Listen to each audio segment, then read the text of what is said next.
Right now at 6, the human cost of Oregon's near record wildfires. The fire was around us. We are surrounded. Photo albums and quilts, pretty much everything from, my mom's past is gone. Plus, why Oregon's second biggest school district is looking to slim down. We actually no longer need to operate 65 school sites. Then, why one power utility wants to raise your rates again after it just asked data centers to pay their fair share. It's one of the hottest tickets of the season. The Portland Fire take on the Fever and one of the WNBA's biggest stars in Caitlin Clark.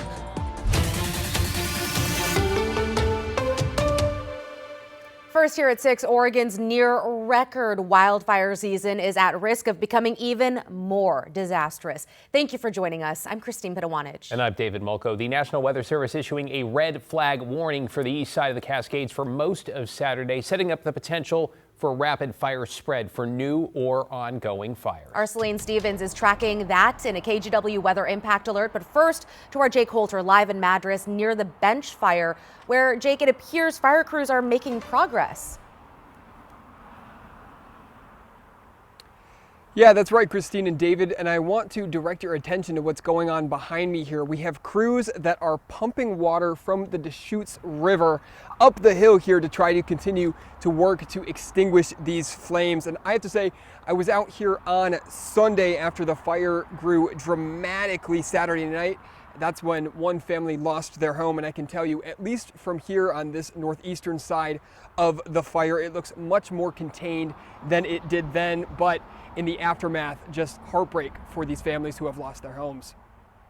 It was hellacious. Enzo Gonzalez had no idea this year's trip to his mom's house would be the last time he saw it standing. Saturday night, the house engulfed by the bench fire after it jumped Highway 26. As soon as I stepped out, barn is on fire. Like the fire was around us. We are surrounded, so everybody's grabbing animals, trying to get in the house or trying to get in the car, pull out. The horses were stuck, so I had to run over to the horses, let them out. All 3 horses survived, but with significant burns. Gonzalez says thankfully all their loved ones and animals survived, but the memories in the house are gone. We got back up there and about 98% of the land was gone. Photo albums and quilts and all that stuff was gone. So pretty much everything from, my mom's past is gone. Gonzalez starting a GoFundMe to help his mom rebuild. Since the weekend, firefighters have made significant strides in containing the bench fire. We're looking really good here, creating lines around. That's what the black is, and that's where these are their containment lines. On Wednesday, containment was only at 9%. Friday, it's 32% contained. Starting to focus in on here. Don't want this to cross the river. We've been putting in fire line to protect that from happening. The past couple nights was feeling really strong there. Nearly 900 people actively working to fight these flames.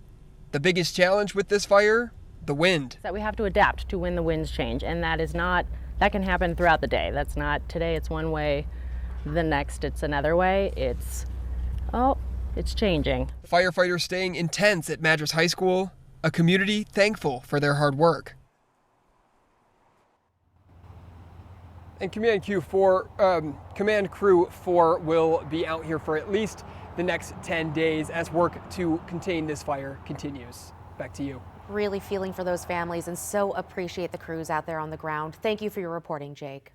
Let's get right to our Celine Stevens now in the Weather Center with more on the extreme fire conditions set for this weekend. And Celine, it sounds like from Jake's reporting there, the big concern is really those winds. David and Christine, definitely. Where Jake's at right now, obviously they're under that red flag warning from Saturday because, like you said, strong winds and low humidity. That's a really big factor in this as well. But right now, taking a live look at our sky camera in Salem, 89 degrees at the Capitol. It's a warm one today. We are actually cooling off a bit tomorrow locally, but again, that doesn't stop all this. So we have that red flag warning that'll be in effect for central eastern Oregon Saturday. That's including areas like Bend, Burns, the Dalles, because again, we're seeing wind speeds that could potentially get up to 40 miles per hour and humidity that could get as low low as in the teens. And so that's what we're dealing with. We're also seeing an air quality advisory as well, a lot closer to home for areas like Malala, Canby, other areas like that because of that wildfire smoke. And of course, that's also in effect for other areas of central and eastern Oregon too.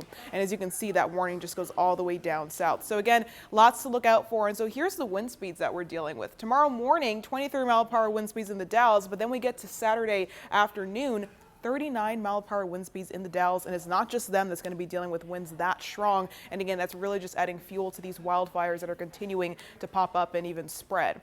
So that's what we're dealing with when it comes to winds. Humidity, 25% humidity in Portland, not too much concern there, but then already still we're seeing low humidity in places like Bend at 12%, Baker City 26%, but Pendleton 18%. All those areas under that red flag warning for tomorrow. And a real quick look at air quality. We're looking at unhealthy air quality in Madras. Looks like Eastern Oregon seeing air quality in the moderate, but also unhealthy for sensitive group zones. So overall, these fires really making an impact on a lot of central and eastern Oregon. I'll have more for the full forecast in a bit. Appreciate you keeping us up to date. Thank you, Celine. Let's get to your headlines, starting with Portland General Electric, PGE, proposing a rate increase for customers starting next year. Feels like we just had one, right? The utility says it will ask for an overall 4.8% hike for the average residential customer. That's about a jump of $8.30 a month. PGE says the hike is necessary for a variety of infrastructure upgrades. If approved by Oregon's Public Utilities Commission, the new rate would go into effect next summer and would mark, yes, the 8th consecutive annual increase. To the north of us today, Seattle's mayor introduced the new interim police chief one day after she asked for and received the previous chief's resignation. Andre Sales is taking over for former chief Sean Barnes. Barnes was out of town during last weekend's shooting at a food festival that left 3 people dead. The mayor says she asked him to step down for, quote, multiple factors, and not all of them were related to the shooting. I chose Andre Sales because he has done this job before and can hit the ground running. He served as chief of police in Wisconsin, where he led with a community-focused approach that strengthened both public safety and community trust. I don't take this responsibility lightly. This week has been difficult, but I also know what this department and city are capable of when we come together. The Seattle Police Department has had 9 different chiefs since 2009. All right, speaking of a revolving door to North Plains in an emergency meeting to name a new interim city manager after wave upon wave of city leaders and staffers have left, the former city manager of Sherwood, Ross Schultz, will take over for the time being. And I'm not beyond actually calling up city managers from other cities and seeing if we can beg, borrow, or steal personnel to help the city keep its staff going. All right, the previous mayor stepped down on Wednesday. His predecessor and 3 city councilors also recently jumped ship. The most recent city manager resigned after just 1 week on the job. Tonight, investigators are trying to figure out who and why someone shot a gun inside a Clackamas Town Center movie theater.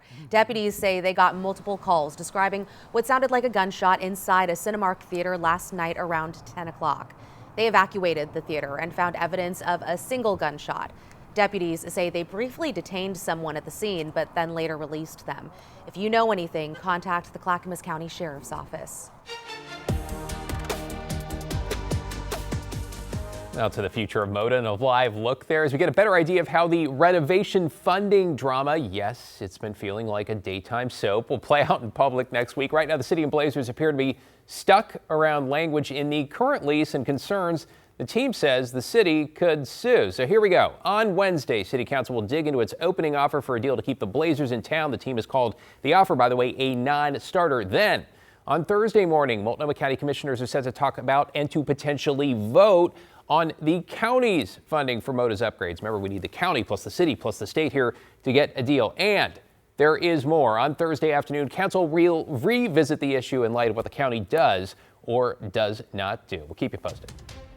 Oregon's second largest school district is considering closing up to 8 elementary schools. Don Adams went to Salem-Keizer District headquarters to find out why. The district superintendent tells me the decision on which schools will close down hasn't yet been made, but when it is, nearly 20% of the students across the district in elementary school classrooms could see their schools shut down.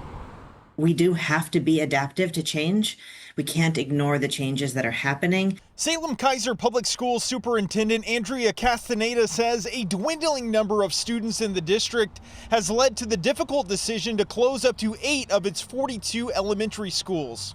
Officials blame declining birth rates as one of the reasons the population has dropped by thousands of students in the past few years. The 5,000 students that we've lost have primarily been at elementary.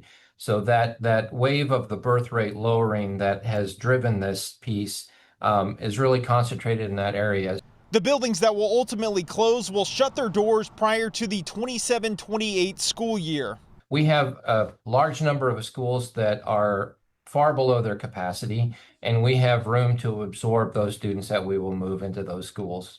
District leaders will look at criteria like a building's age, cost to operate, enrollment, and other factors to determine which ones will be shuttered. Castaneda doesn't anticipate large staff layoffs along with the closures and says this provides an opportunity to pool resources at the remaining schools. We actually no longer need to operate 65 school sites. And in fact, it is an opportunity for us to concentrate our resources and improve the conditions for teaching and learning. One parent we spoke with on Friday is concerned what the decision will mean for his 6-year-old with special needs. Like I said, my son's autistic, so like if a single thing is like disrupted in his routine, it like affects like his schedule, which affects mom and dad's schedule.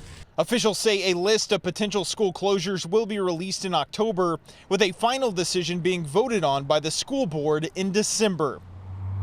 Officials tell me district families will have the first opportunity to address leaders at the school board meeting on August 11th. In Salem, John Adams, KGW News.